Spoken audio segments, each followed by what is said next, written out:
Shalom. It's your brother Shamak from the Great Millstone Atlanta camp. I want to first start by giving all the glory, infinite praise unto Yahweh, by Hashem, Yahweh Shai, by Hashem, Rakah Kadash. Double honors to the apostles, elders of Great Millstone, who teach you well in the overseas tabernacle of David. Shalom to the sincere believers of the brothers and sisters, Akim and Akwafim, that believe into this truth and all truth and sincerity across four corners of the earth. Alright, I just want to go into how the biggest I told you so is coming.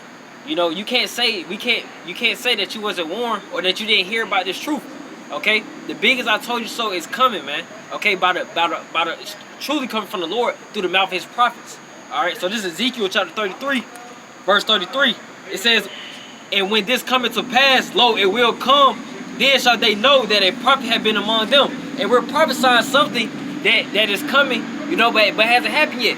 We tell you that martial law is coming. We tell you that famine is coming. Famine of the word and famine of water and bread. You know, we're telling you that Jacob's trouble. You know, let's get there real quick with Jeremiah. We telling you that World War III is coming. We telling you these things, but you know, you look at us as shit.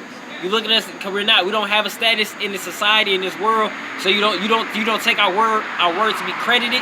You know, so let's get that Jeremiah real quick. All right. Because you can't say that you haven't heard it, because some people you just got to say, you just got to be like, we'll tell it, okay, just for edification's sake, we'll give out the message. Like, yeah, this is the RFID to this is the mark of the beast, the World War III is in the scriptures, this is in the scripture, you were Israelites, went through the curses, yeah. And then, you know, then some people, you know, they scoff and talk shit, be like, hey, you'll see. That's all we got to say, man, you will see. We don't got to keep going back and forth. Hey, you will see, man. All right, so this is Jeremiah chapter 30, verse 6. I started verse 6. It says, "Ask ye now and see whether a man doeth travail with child. Wherefore do I see every man with his hands on his loins, as a woman in travail, and all faces are turned into paleness." Verse 7. "Alas, for that day is great, so that none is like it. It is even the time of Jacob's trouble, but he shall be saved out of it." Okay? And when it refers to Jacob's trouble, Jacob is a forefather of the 12 tribes of children of Israel. That includes the blacks, Hispanics, and Native Americans across the four corners of the earth, across the entire world. Okay, it's Jacob's trouble. That trouble is speaking about those evil times that are coming. You know, these evil times are coming, man. Things are going to be popping up that you ain't never even thought of, man. Because you didn't settle in your heart. You didn't take heed to the prophets. You didn't prepare yourself before these times. You don't have no faith to back yourself up with. The Lord is not going to protect you because you didn't turn to Him. You didn't repent in your liberty when you had the free time to do so. Okay, so you're not going to be protected. You know, you or your family, man. Okay, unless you're a man of the Lord. That's why He said, and you shall be saved out of it. It says, no, Shalaki. It says, and he shall be saved out of it. Who is he? Who is that he's referring to? You know, those men, those sincere believers. You know, that stayed faithful until the end. They didn't stay faithful for a couple years. Like, hey man, I knew I was Israelite, man. I'm past that. No, they stayed faithful until the end. They kept doing those consistent works. You know, even if it sounds like a broken record, man, we're gonna keep telling you these things because that's our duty to do so as prophets, man. We're not some regular people out here, bro. Even if it may look like that, you know, that's how the Lord works in mysterious ways. That's how He moves, man. That's how He fools you. He gonna, you know, Jacob is a finesser, man. He gonna supplant you like that, you know. He gonna see how humble you are. He's like, let's see if he can listen to this man right here, this young man that's younger than him and hasn't been alive long as him. You know, let's see if he can actually listen and take heed to my word.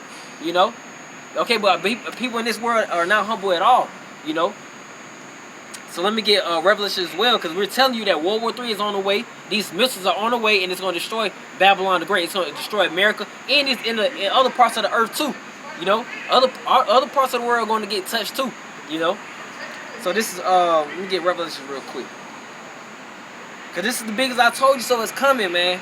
It's not gonna be oh I believe now. You know, you may, and that may not be your lot. He still may not have mercy on you. Now it's all the Lord's grace. All right, if He's dealing with you, He's dealing with you. All right. So this is Revelation chapter 11, verse 14. It reads, "The second woe was past," and that word woe goes to mass destruction. It's just not gonna be something like, see, people take these other countries as not taking these other countries serious. You know, Iran, you're not taking North Korea serious. North Korea was threatening that they'll send a Christmas gift over here. You know, but nobody even paid attention to the news. Everybody just want to take family pics. Man, people better start taking these times serious, man. We're going into 2020. Things are going to get real. You know, we feel it through the spirit, man. Things are going to get things are going to increase. You know, and our spirit is going to increase as well. Our faith is going to increase. You know, we're gonna start seeing more chariot sightings. We're gonna start seeing you know, brothers probably performing miracles. You just never know. Prayers getting answered. You know, it says the second woe is past, and behold, the third woe coming quickly. Okay, that third woe is coming quickly. How do we see that coming quickly?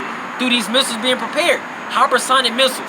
You know, you see, U.S. trying to prepare for the Space Force with that 6th branch of the Army.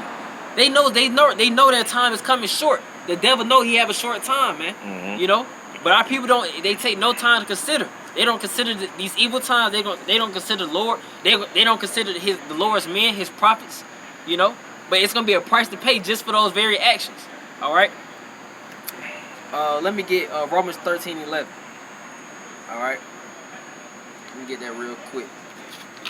All right, cause this is, and that's why we're rejoicing too, and that's why we're excited, because everything that we've been teaching and rehearsing is going to happen. You know, and that's spiritual power on a low level. Everything we've been saying is going to happen. Hey, brothers gonna get spiritual powers. They're gonna turn fishers into hunters. Pertaining to Jeremiah 16, the elect will be beamed up on a chariot. World War III, famine. You know, Jacob's trouble, which is going to consist of Esau, the so-called white man, come down with great wrath, coming in like a flood, and that standard will have to be lifted up for those sincere believers to get out of that situation, to be delivered. You know, but you people don't take this message too serious, and you're going to pay for that. Even if you just clicked on the Israelite video, you're marked. You just got your judgment. You just had your warning, and you didn't take it serious. Now it's your ass. All right. So this is Romans chapter 13. Let's go to Romans chapter 13, verse 11. And that knowing the time, that now is high time to wake out of sleep, for now is our salvation nearer than we believe. So it's, hey, we have nothing to worry about, man. You know, we just got to worry about the spiritual things that pertain to the Yahweh Shem Yahushua, and that's going to bring forth salvation. You know, because we ain't excited. That's why we rejoicing. We in great moods, man. You know, even though this world is vexing as hell, you know, you people are vexing as hell. Because, hey, but we understand, true, in the back of our mind, hey, everybody's gonna see the one true power that actually that really exists. You know, Yahweh actually means he exists. All right, you're going to see, man, and it's gonna be beautiful, because that's gonna put you guys to shame, man. That includes the 2/3 of Israelites that are rebellious and stiff-necked when it comes to the word of the Lord, and those heathen nations. You know, your Africans, your Arabs, your Chinese, your East Indians. Okay. So-called white man, the Caucasians, man. You know, the Edomites. You know what I'm saying? It's gonna put you guys to shame, man. All right, this word and these prophecies. That's how we know this book of truth, through prophecy. You didn't believe on these prophecies that we were telling you, that we was referring to the scriptures to edify you. We're serving you, okay? But you turn your back into the Lord. You turn your back into the prophets. You mistreated his prophets. You mistreated him. You know, so it's gonna be a price to pay.